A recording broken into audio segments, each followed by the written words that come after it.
Eh bien les amis, c'est Thibaut, j'espère que vous allez bien. Avant toute chose, je voulais vous souhaiter une excellente année 2021 en espérant qu'elle soit un peu meilleure que celle de 2020. En tout cas, je reviens en force pour refaire de nouvelles recettes. Bon, vous avez pu le voir, j'ai été un petit peu moins actif ces derniers temps, j'ai pris un petit peu de vacances. C'est vrai que j'ai pu poster grand chose depuis le 25 décembre, mais aujourd'hui je suis présent. On réalise une vidéo sur un entremets avec une mousse spéculoos, mousse chocolat au lait et un croustillant praliné. Vous allez voir, c'est un gâteau qui est super simple que vous pouvez réaliser dans différents moules, dans tous les moules que vous avez en silicone ou alors dans des cercles à entremets, et vous pourrez ensuite le décorer de la façon que vous souhaitez, soit avec une bombe de flocage ou avec un glaçage ou tout simplement du cacao. Après ça c'est à vous de voir, il y a vraiment plein de possibilités pour décorer ce genre de gâteau et c'est ce que je vais vous montrer aujourd'hui dans cette vidéo. C'est parti avec les ingrédients. Nous allons dans un premier temps réaliser la ganache spéculoos car elle va avoir besoin de reposer minimum 12 heures. Donc pour ce faire, on va avoir besoin de pâte à spéculoos, de chocolat blanc, de crème liquide et de gélatine. Donc ici j'ai mis 2 feuilles de gélatine qui sont en train de réhydrater dans de l'eau. Dans un premier temps, nous allons porter à ébullition la moitié de notre crème liquide. Donc pour ce faire, je vais la mettre dans une casserole. Bon, j'ai pas pesé, hein, c'est approximatif, on prend la moitié plus ou moins. Et on va venir porter le tout à ébullition. Ensuite, dans un autre récipient, nous allons y mettre notre pâte à spéculoos avec notre chocolat blanc. Une fois notre crème à ébullition, nous viendrons verser le tout dans notre récipient. Ma crème est ici à ébullition. J'ai mis dans mon récipient ma pâte à spéculoos et mon chocolat blanc. Je vais la verser en une fois. La mélanger à l'aide de ma spatule. Et ensuite, je vais y ajouter ma gélatine. Donc ici, ma gélatine qui est bien réhydratée. Très important. Je l'ajoute en une fois, je la laisse fondre. Une fois que ma préparation sera bien homogène, vous pouvez passer un petit coup de mixeur plongeant si ce n'est pas bien homogène. Et ensuite, nous allons y ajouter le reste de notre crème liquide et mélanger le tout. Une fois que ma préparation est bien homogène, j'ai passé un coup de mixeur plongeant pour avoir vraiment quelque chose de bien lisse. Je vais maintenant venir filmer au contact avec un cellophane et laisser reposer minimum 10 heures, si possible une nuit, pour avoir vraiment quelque chose qui soit bien froid et qu'on puisse le monter par la suite en chantilly. Ma ganache spéculoos a reposé toute une nuit au réfrigérateur. La gélatine a vraiment bien fait son travail, on peut voir que maintenant elle a commencé à bien prendre. Nous allons maintenant la monter pour obtenir quelque chose d'aérien et de mousseux. Et nous allons ensuite la disposer dans nos moules avant de réaliser la mousse au chocolat au lait. J'ai ici monté ma ganache. Nous allons maintenant la disposer dans un moule. Alors j'ai récupéré un moule. Pour ma part, ici, étant donné que c'est un moule en silicone, nous allons faire un montage à l'envers, c'est-à-dire commencer par le haut pour terminer avec le biscuit. Si vous utilisez un cercle inox, vous commencez la recette dans l'autre sens, c'est-à-dire vous commencez par réaliser le biscuit, vous mettez votre mousse chocolat au lait et ensuite votre ganache spéculoos. Nous allons donc ici remplir notre moule à moitié, en faisant bien attention à ne pas mettre de bulles d'air pour que notre préparation soit bien lisse au démoulage.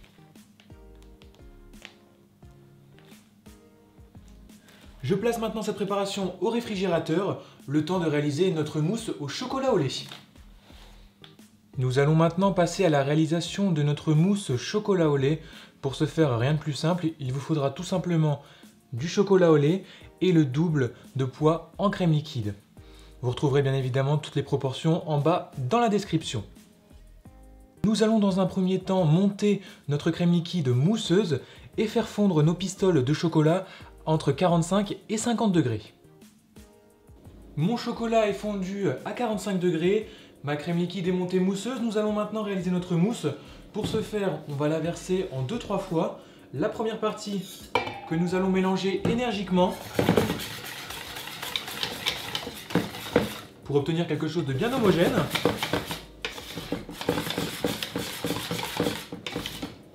Et le reste, on va le mettre en 2 fois, que nous allons mélanger délicatement pour obtenir une préparation homogène. En partant du centre vers l'extérieur.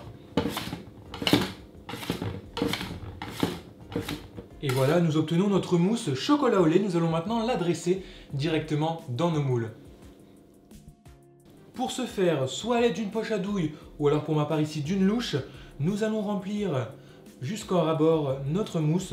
On va laisser légèrement un petit centimètre pour notre biscuit de manière à ne pas le voir à la fin quand nous viendrons mettre la décoration. Donc si votre mousse est ici encore assez liquide, c'est tout à fait normal, c'est pour ça que je la mets à la louche, vous allez voir. Quand elle va refroidir, elle va durcir bien évidemment. Je la répartis uniformément, je lisse légèrement et je mets le tout au frigo, le temps de réaliser notre biscuit. Pour réaliser notre croustillant praliné, il vous faudra du chocolat au lait, du praliné, maison entre autres que j'ai fait déjà sur ma chaîne YouTube, vous pourrez aller voir la recette dans le petit i, et de la crêpe dentelle. En termes professionnels, ça s'appelle de la feuilletine. La première étape est de mélanger et de faire fondre notre chocolat au lait, donc ici pour ma part il est déjà fondu, et nous allons le mélanger avec notre praliné ainsi que notre chocolat au lait. En fait, on mélange tous les ingrédients en une fois pour obtenir une préparation homogène. Notre croustillant praliné est maintenant terminé. Nous allons le disposer entre deux feuilles de papier cuisson de manière à pouvoir l'étaler le plus finement possible sur environ 1 cm et ensuite pouvoir le mettre au réfrigérateur avant de le découper à la taille de votre gâteau.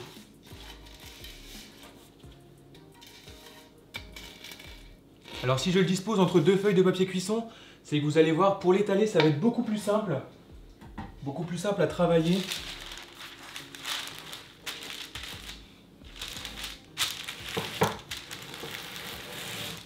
Mon biscuit est maintenant bien froid, j'ai ici sorti mon gâteau. Nous allons découper à l'aide, ici pour ma part, d'un cercle, le même diamètre que notre entremets. Alors pour ma part, si c'est assez simple, hein, j'ai un cercle qui fait plus ou moins la même taille, donc c'est top. Sinon, si vous avez un entremets qui est carré ou d'une autre forme, vous pouvez découper à l'aide d'un couteau, ce sera plus simple. Et une fois mon disque de biscuit coupé, je vais le disposer sur mon entremets bien au centre. Je vais légèrement appuyer pour faire ressortir la crème et que la préparation soit bien lisse. Et je vais enlever l'excédent. Et je place le tout maintenant au congélateur pendant environ 6 heures, minimum 6 heures, pour que votre entremets soit vraiment bien dur et qu'il soit facile à démouler. Mon entremets est maintenant démoulé, il est bien congelé, donc j'ai pu le démouler facilement. Nous allons maintenant y appliquer ici pour ma part un spray velours de couleur marron. Alors après, comme je vous le disais tout à l'heure, si vous voulez mettre du cacao ou alors un glaçage, vous faites vraiment comme vous voulez. Mais pour ma part, je vais mettre un spray velours marron et ensuite je viendrai décorer avec des brisures de spéculoos. J'ai maintenant mis le spray velours sur mon entremets, nous allons tout simplement maintenant le décorer. Et pour ma part, ce que je vais faire, c'est que je vais mettre des petites brisures de spéculoos ainsi que des petits copeaux de chocolat blanc, ça va être très joli. Je vais mettre sur toutes les petits tours du gâteau et on se retrouve juste après pour le final. Et bien voilà les amis, la recette est terminée, je vais vous montrer le résultat final que j'ai obtenu. Donc voilà, j'ai mis ici du spéculoos, des petits copeaux de chocolat blanc, je trouve vraiment le résultat magnifique. Maintenant, il ne me reste plus qu'à déguster. Je vous tiendrai bien informé sur les réseaux sociaux pour vous dire si c'est bon, mais là, j'ai aucun doute franchement sur la recette. Pour avoir goûté la ganache quand elle était en train de monter la dernière fois, honnêtement, ça a l'air délicieux. En tout cas, j'espère que la recette vous a plu. Si elle vous a plu, on n'oublie pas le petit pouce bleu en bas dans la barre des pouces bleus et à s'abonner si ce n'est toujours pas fait. N'hésitez pas à me rejoindre aussi sur mes réseaux sociaux, Facebook et Instagram où je suis très actif et je réponds à vos questions si vous en avez. Sur ce, je vous retrouve très prochainement pour une prochaine vidéo. C'était Thibaut, salut!